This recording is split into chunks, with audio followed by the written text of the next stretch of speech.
Today's episode is one of the most important I've ever recorded because we're talking about something that is rampant but rarely called out. Something that destroys lives but often isn't recognised until it's too late. And we're talking about financial manipulation. And I don't mean surface level stuff. I'm not talking about harmless arguments over takeaways or different approaches to saving. I'm talking about deep, sustained control, dependency, power, fear, silence, and what it really means when someone else holds your finances in their hands instead of you holding them in yours.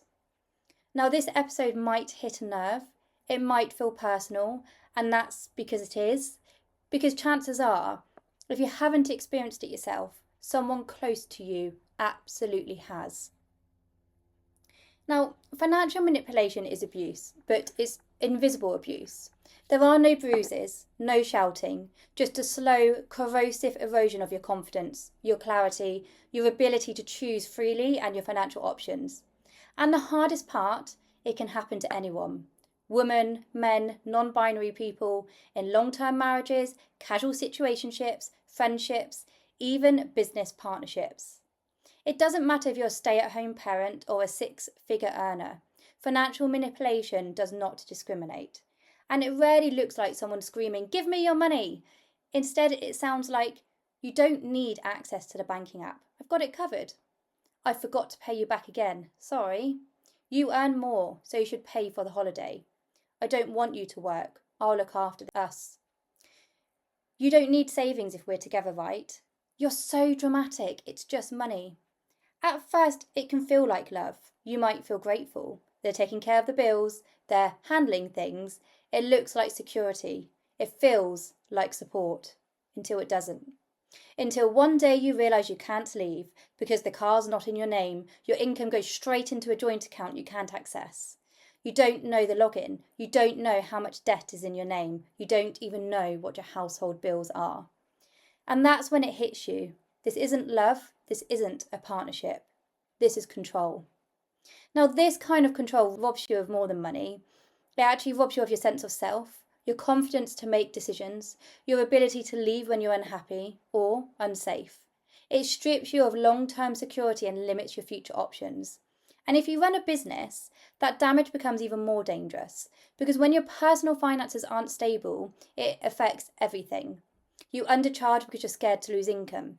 You keep toxic clients because you need the cash. You say yes to everything even when your body's screaming no.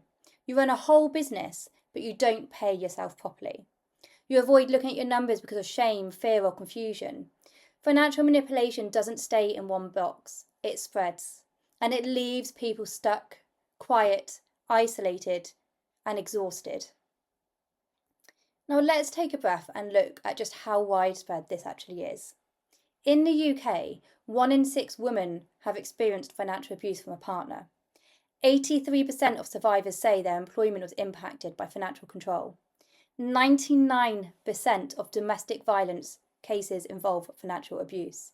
And over 8.7 million adults in the UK alone experienced economic abuse in some form.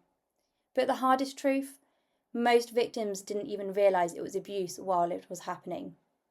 But this kind of control hides in silence, in secrecy, in normalised behaviour. It disguises itself as love, as stability, as this is just how we do things. And it thrives in the gap where financial education should have been. Now, why does this actually matter to me?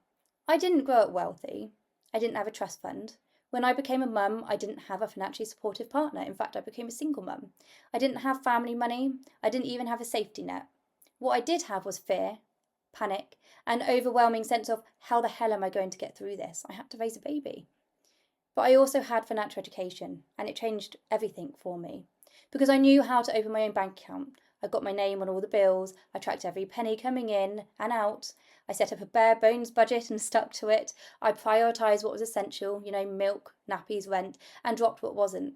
I made conscious decisions, not desperate ones. Did it make things easy? No, trust me, it really didn't. It was hard, but it made them possible, and it made all the difference. And that's why I do what I do, because I want you to have the possibility too, that power, that choice.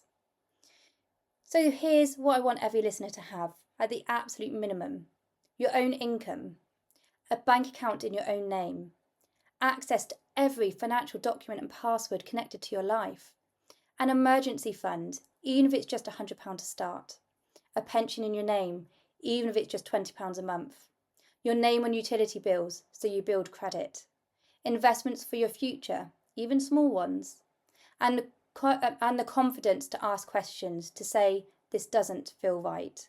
Because when you have those, you're no longer trapped, you're equipped. And that's why financial education isn't a luxury, it's liberation.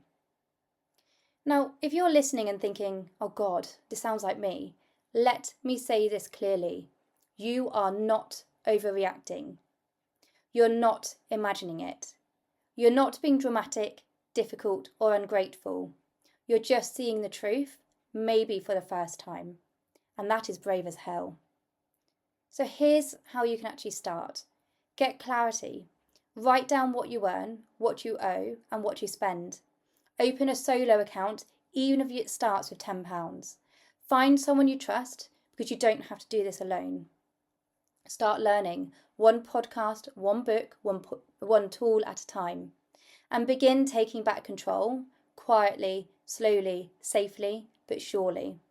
And if you're someone who's come out of the other side, please share your story, because someone else is where you used to be, and they need to know there's hope. Let's also talk about business manipulation too, because here's the thing. Financial manipulation doesn't just happen in personal relationships. It also happens in business, in sales, in coaching, in DMs, in discovery calls you didn't agree to. I recently had someone comment on one of my posts saying, I had a call with someone once. It was meant to be a networking chat, but very quickly it shifted into a discovery call I hadn't agreed to.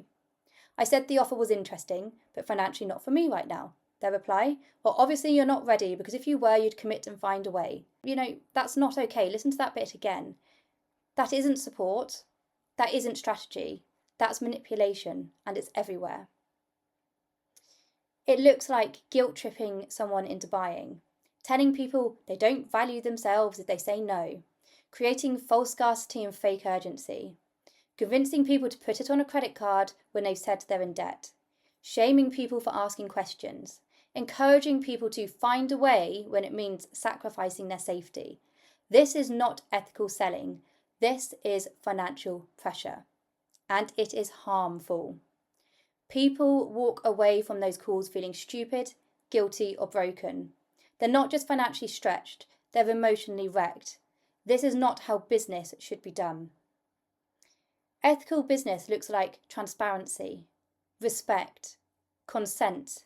You should know what you're being offered. You should know about the price before the pitch, or at least join the actual pitch in the beginning. You should be allowed time and space to make a decision, and you should feel empowered to say yes or no without shame. Now, my promise to you is I would never push you to pay. I will never pressure you into saying yes. I will never make you decision about your worth. Because I'm here to help you make decisions from clarity, not chaos, from calm, not coercion. Real wealth is built with respect, and your boundaries matter more than a sales target. So let's build conscious wealth, because this is what conscious wealth is really about. Not just about making more money, but making better decisions, safe decisions, values-aligned decisions, whether it's in your home, your business, or your bank account. The more educated you are, the harder it becomes for anyone to manipulate you. And if you're ready for that kind of wealth, I'd love to help. Listen to my podcast, watch my YouTube channels, or follow me on social medias, and I share so much information. And if you're an organisation that wants to go beyond surface level well-being, drop me a message. Because once you understand your money, really understand it, no one can take your power again.